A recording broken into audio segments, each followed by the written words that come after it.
Primeiro livro dos Reis, capítulo 13.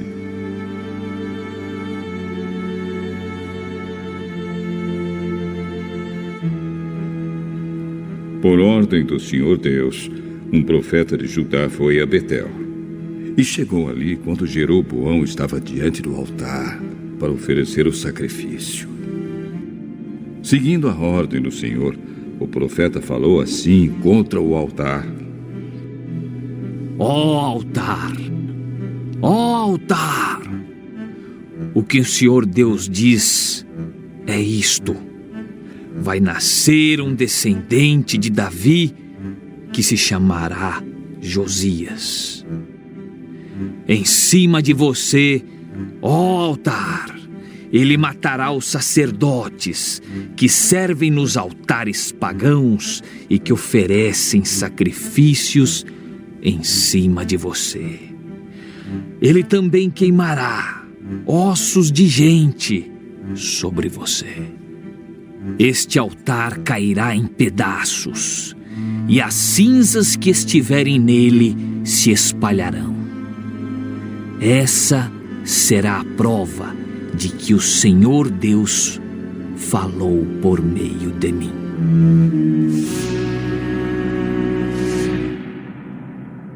Quando Jeroboão ouviu isso, apontou para o profeta e ordenou: prendam esse homem! No mesmo instante, o braço do rei ficou paralisado e ele não pôde fazê-lo voltar à posição normal.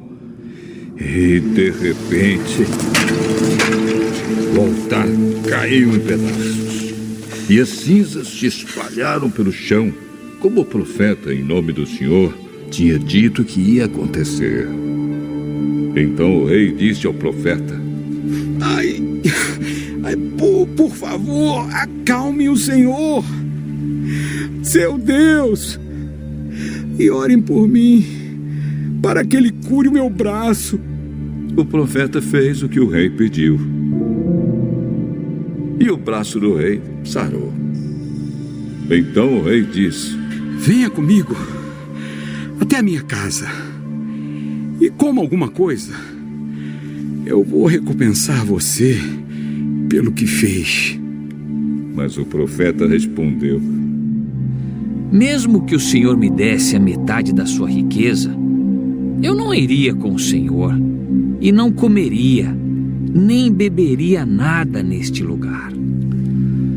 O Senhor Deus mandou que eu não comesse, nem bebesse nada, e que não voltasse para casa pelo mesmo caminho por onde vim.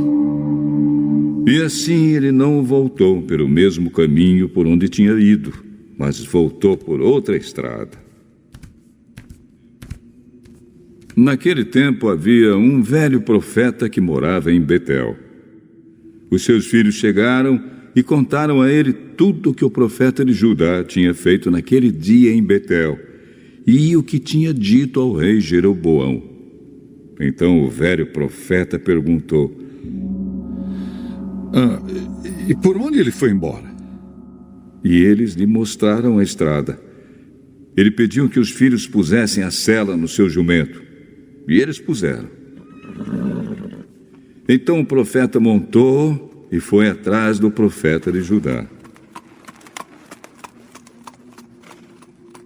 Ele o encontrou sentado debaixo de um carvalho e perguntou: você é o profeta de Judá? Sou sim. Venha até a minha casa e coma alguma coisa comigo. Eu não posso ir até a sua casa, nem ficar hospedado lá. E também não vou comer, nem beber nada aqui com você. Porque o Senhor Deus mandou que eu não comesse, nem bebesse nada. E que não voltasse para casa pelo mesmo caminho por onde vim. Eu também sou profeta como você. E o Senhor Deus mandou que um anjo me dissesse que levasse você até a minha casa e lhe oferecesse a minha hospitalidade. Mas ele estava mentindo. Então o profeta de Judá foi com o velho profeta para sua casa e comeu uma refeição com ele. Enquanto estavam sentados à mesa, a palavra do Senhor veio ao velho profeta. E ele gritou para o profeta de Judá: O Senhor Deus diz que você desobedeceu e não fez o que ele mandou. Em vez disso, voltou e comeu uma refeição no lugar onde ele havia mandado que você não comesse. Por causa disso, você será morto e o seu corpo não será enterrado na sepultura da sua família. Depois que acabaram de comer, o velho profeta selou o jumento para o profeta de Judá. E este foi embora. No caminho,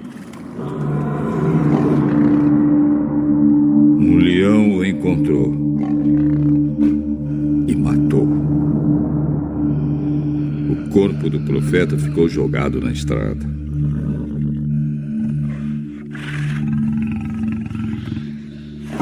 E o leão e o jumento ficaram parados ali perto dele. Alguns homens passaram por aquele lugar e viram o corpo jogado no caminho e o leão ali do lado. Então foram a Betel e contaram o que tinham visto. Quando o velho profeta soube do que havia acontecido, disse: Aquele é o profeta que desobedeceu às ordens de Deus, o Senhor. Foi por isso que o Senhor mandou que um leão o atacasse e matasse, conforme tinha dito que ia fazer. Então disse para os filhos: Ponham a sela no meu jumento. Eles fizeram o que o pai pediu. Então o velho foi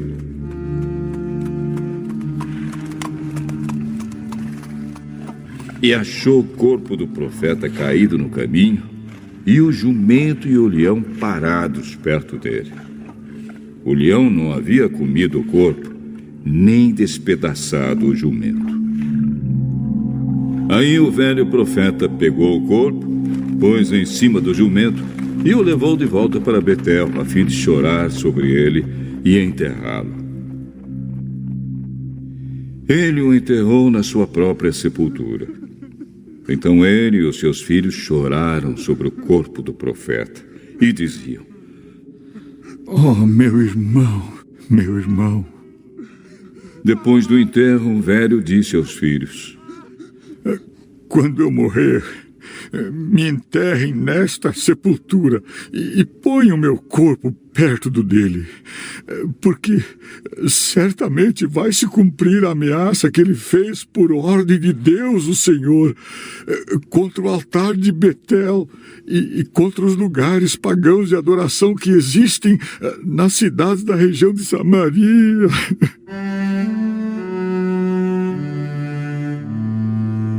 Ainda assim, o rei Jeroboão não se arrependeu dos seus maus caminhos, mas continuou a escolher para sacerdotes homens de todo tipo, a fim de servirem nos altares dos morros. O rei ordenava como sacerdote desses altares qualquer um que queria ser sacerdote. Esse seu pecado trouxe desgraça e destruição total para sua família.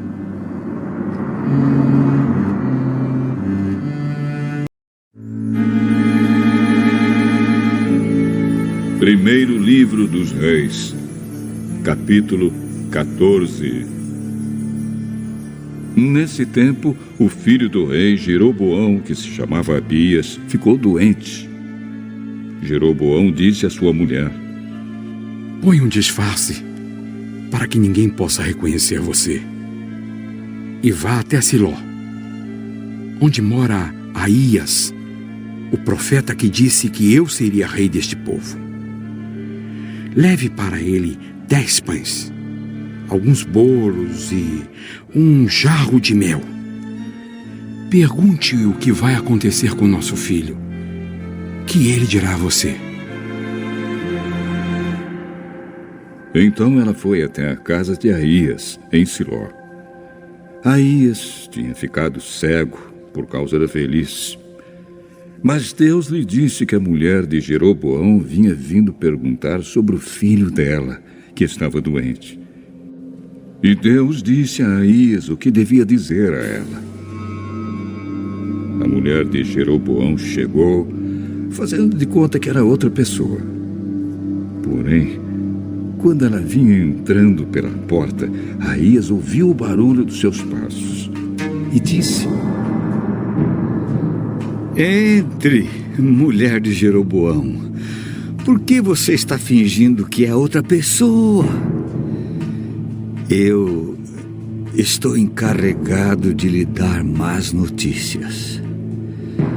Vá dizer a Jeroboão que o Senhor, o Deus de Israel, manda dizer a ele o seguinte: eu escolhi você do meio do povo e o tornei governador do meu povo de Israel. Eu tomei o reino dos descendentes de Davi e dei a você. Mas você não tem sido como meu servo Davi, que foi fiel a mim em tudo, que obedeceu aos meus mandamentos e me seguiu com todo o coração, fazendo aquilo que eu aprovo. Você tem pecado muito mais do que todos aqueles que foram reis antes de você. Você me rejeitou e me deixou irado por ter feito ídolos e imagens de metal para adorar.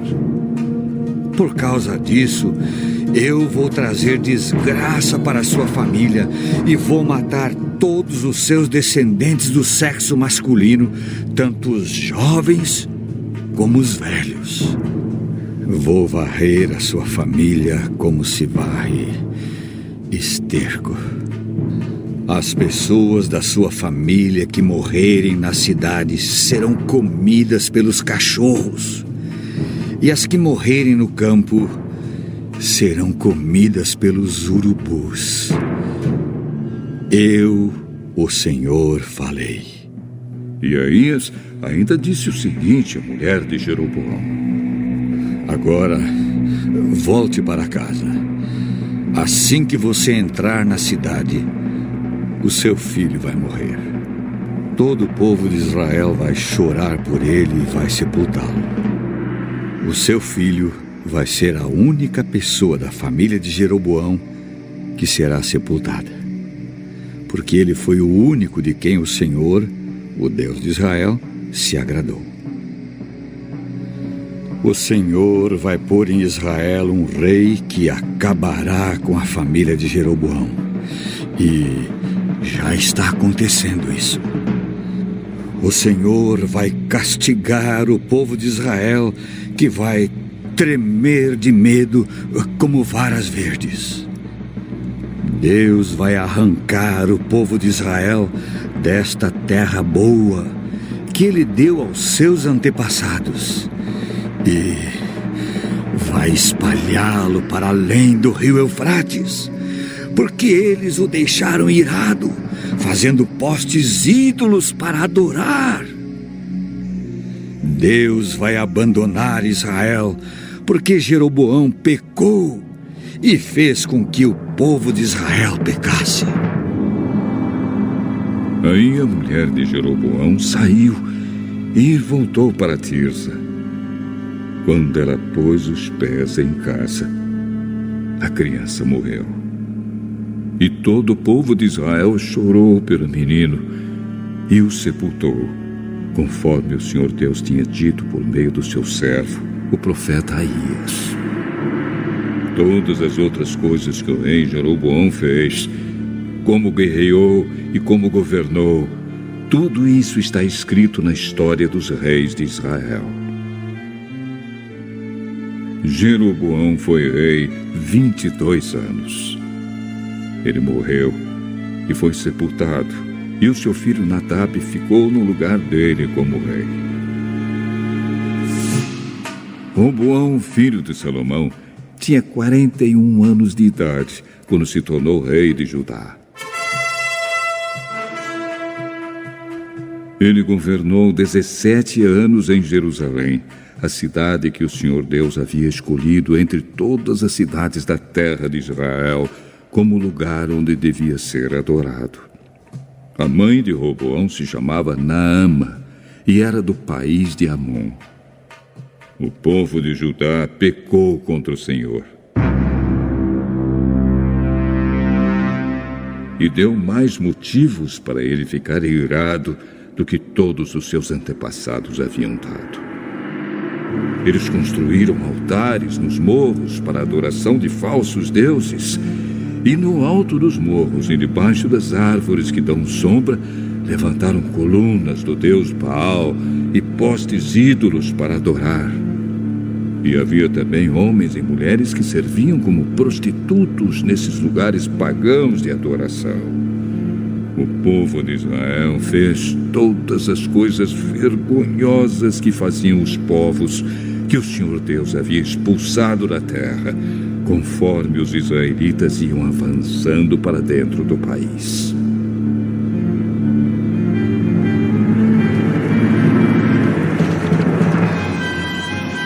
No 5º ano do reinado de Roboão, Sisaque, rei do Egito, atacou Jerusalém. Sisaque levou embora todos os tesouros do templo e do palácio e também os escudos de ouro que Salomão havia feito. Para colocar no lugar deles, o rei Roboão fez escudos de bronze e os entregou aos oficiais encarregados de guardar os portões do palácio. Sempre que o rei ia ao templo, os guardas usavam os escudos e depois os levavam de volta para a sala dos guardas. Todas as outras coisas que o rei Roboão fez estão escritas na história dos reis de Judá. Durante todo esse tempo, Roboão e Jeroboão estiveram em guerra um contra o outro. Roboão morreu e foi sepultado nos túmulos dos reis, na cidade de Davi, e o seu filho Abias ficou no lugar dele como rei.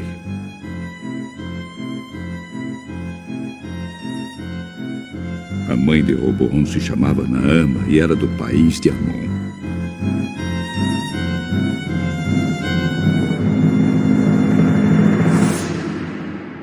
Leitura complementar.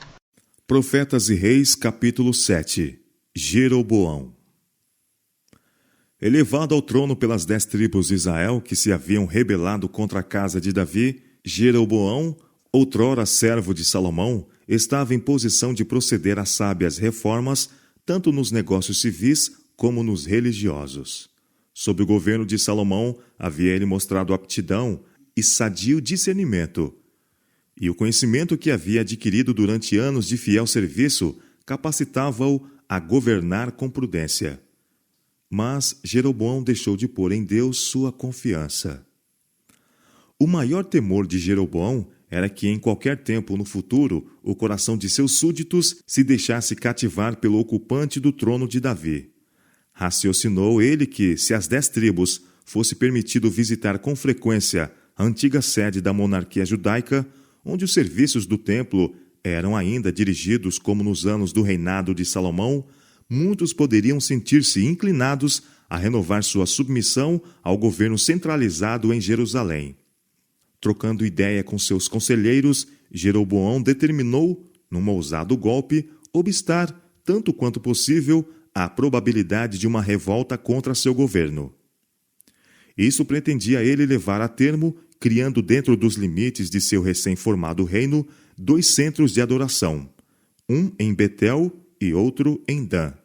Nesses lugares deviam as 10 tribos ser convidadas a se reunir, em vez de em Jerusalém, para adorar a Deus.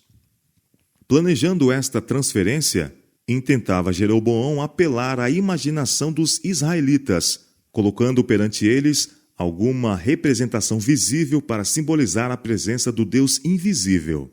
Consequentemente, mandou fazer 2 bezerros de ouro, e estes foram postos dentro de nichos nos centros indicados para adoração. Nesta tentativa para representar a divindade, Jeroboão violou o claro mandamento de Deus: não farás para ti imagem de escultura, não te encurvarás a elas, nem as servirás. Êxodo capítulo 20, versos 4 e 5. Tão forte era o desejo de Jeroboão de conservar as 10 tribos afastadas de Jerusalém, que perdeu de vista a fraqueza fundamental de seu plano. Ele deixou de tomar em consideração o grande perigo a que estava expondo os israelitas, pelo colocar perante eles o símbolo idolátrico da divindade, com os quais seus ancestrais haviam estado tão familiarizados durante os séculos de seu cativeiro no Egito. A estada recente de Jeroboão no Egito devia tê-lo ensinado a loucura de colocar perante o povo tais representações pagãs.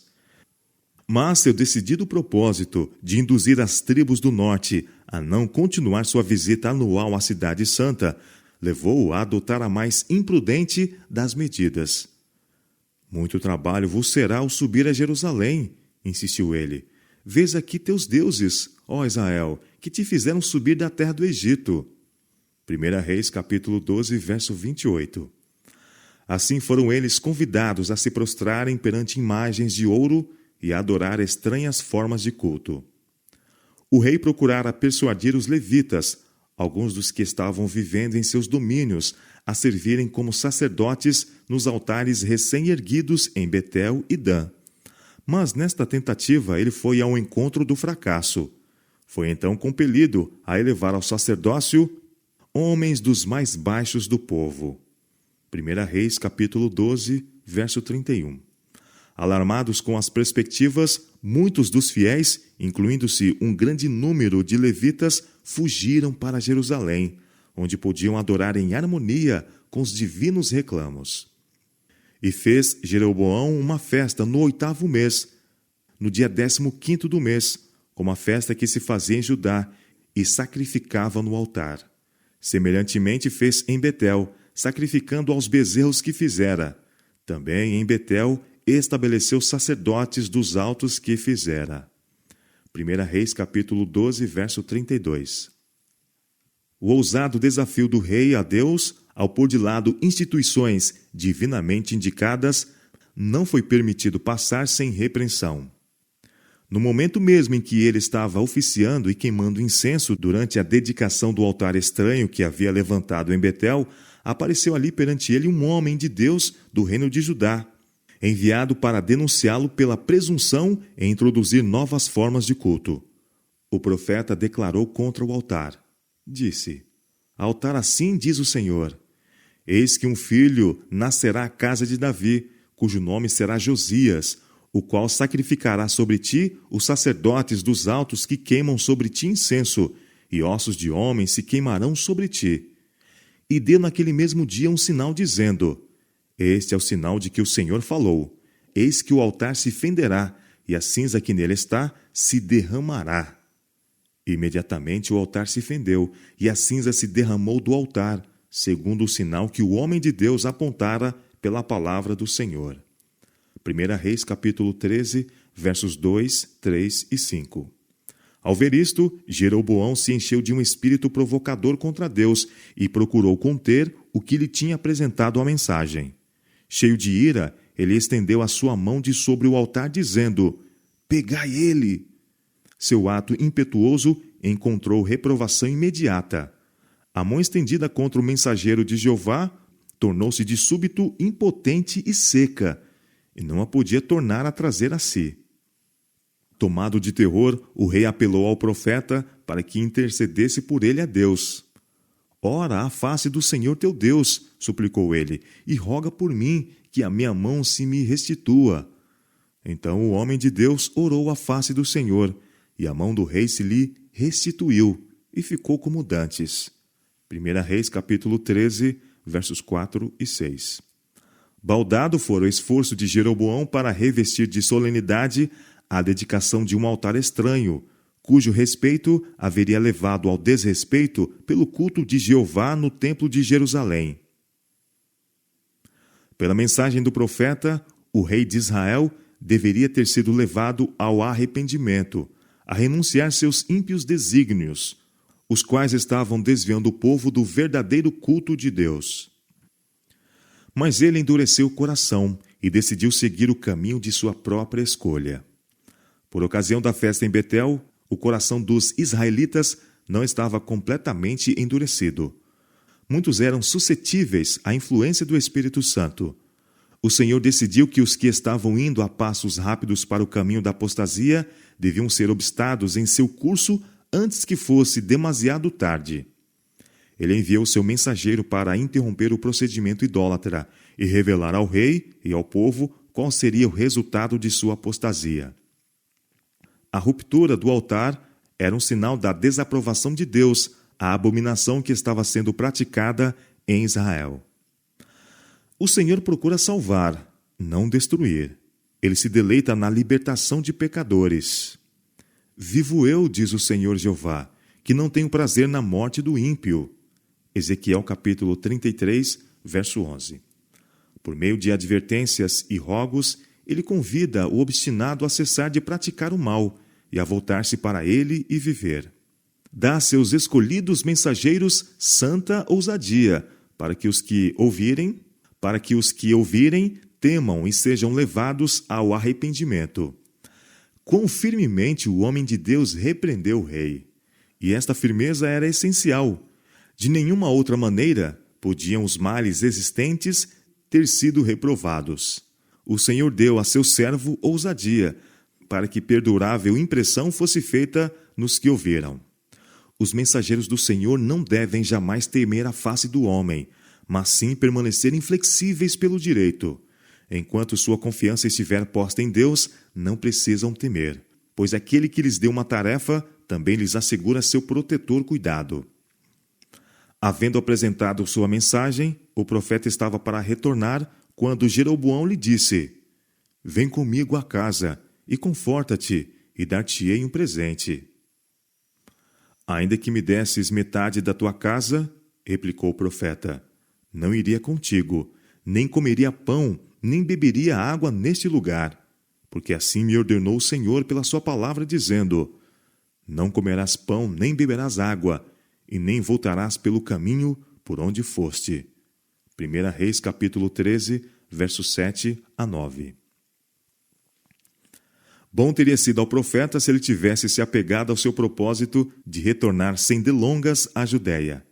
Enquanto viajava por outra rota, foi surpreendido por um ancião que declarava ser profeta e que se representou falsamente ante o homem de Deus, declarando: Também eu sou profeta como tu, e um anjo me falou pela palavra do Senhor, dizendo: Faze-o voltar contigo à tua casa, para que coma pão e beba água. Insistentemente a mentira foi repetida, o convite inculcado, até que o homem de Deus foi persuadido a voltar. Visto que o profeta verdadeiro concordou em tomar um curso contrário à linha do dever, Deus permitiu-lhe sofrer a penalidade da sua transgressão.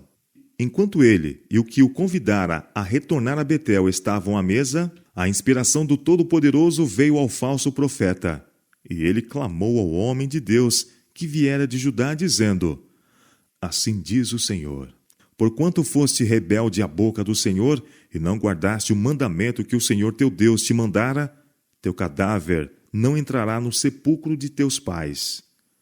1 Reis capítulo 13, versos 18 a 22. Esta profecia de juízo foi logo literalmente cumprida. E sucedeu que, depois que comeu pão e depois que bebeu, abardou ele o jumento. Foi-se, pois, e um leão o encontrou no caminho, e o matou, e o jumento, e o seu cadáver estava lançado no caminho, e o jumento estava parado junto a ele. E o leão estava junto ao cadáver, e eis que os homens passaram, e viram o corpo lançado no caminho, e vieram, e o disseram na cidade onde o profeta velho habitava. E ouvindo o profeta que o fizera voltar do caminho, disse: É o homem de Deus que foi rebelde à boca do Senhor. 1 Reis capítulo 13, versos 23 a 26. A penalidade que alcançou o infiel mensageiro foi ainda uma posterior evidência à verdade da profecia proferida sobre o altar. Se após desobedecer a palavra do Senhor, ao profeta fosse permitido ir a salvo, o rei teria usado este fato numa tentativa de vindicar sua própria desobediência. Na ruptura do altar, no secamento do braço e na terrível sorte daquele que ousara desobedecer uma ordem expressa de Jeová, Jeroboão deveria ter discernido o pronto desprazer de um Deus ofendido, e esses juízos deviam tê-lo advertido a não persistir na prática do mal. Mas longe de se arrepender, Jeroboão, do mais baixo do povo, tornou a fazer sacerdotes dos lugares altos. Assim não apenas pecou ele mesmo grandemente, mas fez pecar a Israel. E isso foi causa de pecado à casa de Jeroboão, para destruí-la e extingui-la da terra. 1 Reis capítulo 13, verso 33 e 34, e capítulo 14, verso 16. Ao final de um conturbado reinado de 22 anos, Jeroboão sofreu desastrosa derrota numa guerra com Abias, sucessor de Jeroboão. E Jeroboão não recobrou mais nenhuma força nos dias de Abias, porém o Senhor o feriu e morreu. 2 Crônicas, capítulo 13, verso 20. A apostasia introduzida durante o reino de Jeroboão tornou-se cada vez mais acentuada, até que finalmente resultou em ruína total do reino de Israel. Antes mesmo da morte de Jeroboão, Aias, o idoso profeta de Siló, que muitos anos antes predissera a elevação de Jeroboão ao trono, declarou: O Senhor ferirá a Israel, como se move a cana nas águas, e arrancará Israel desta boa terra que tinha dado a seus pais, e o espalhará para além do rio, porquanto fizeram seus bosques, provocando o Senhor a ira, e entregará Israel por causa dos pecados de Jeroboão, o qual pecou e fez pecar a Israel. 1 Reis capítulo 14, versos 15 e 16. Todavia o Senhor não abandonou a Israel sem antes fazer tudo o que poderia ser feito para levá-lo de volta à submissão a si. Através dos longos, escuros anos, quando rei após rei se puseram em ousado desafio ao céu e levaram Israel à idolatria cada vez mais profunda, Deus enviou mensagem após mensagem a seu transviado povo. Por intermédio de seus profetas, deu-lhes toda a oportunidade de deter a maré da apostasia e retornar a ele. Durante os anos que sucederiam à cisão do reino, Elias e Eliseu viveriam e trabalhariam, e os ternos apelos de Oséias, Amós e Obadias deviam ser ouvidos na terra. Jamais deveria o reino de Israel ser deixado sem nobres testemunhas do suficiente poder de Deus para salvar do pecado. Mesmo nas horas mais escuras, alguns permaneceriam leais ao seu divino monarca, e em meio da idolatria viveriam inculpáveis à vista de um Deus santo. Esses fiéis foram contados entre o piedoso remanescente, por cujo intermédio o eterno propósito de Jeová devia ser finalmente cumprido.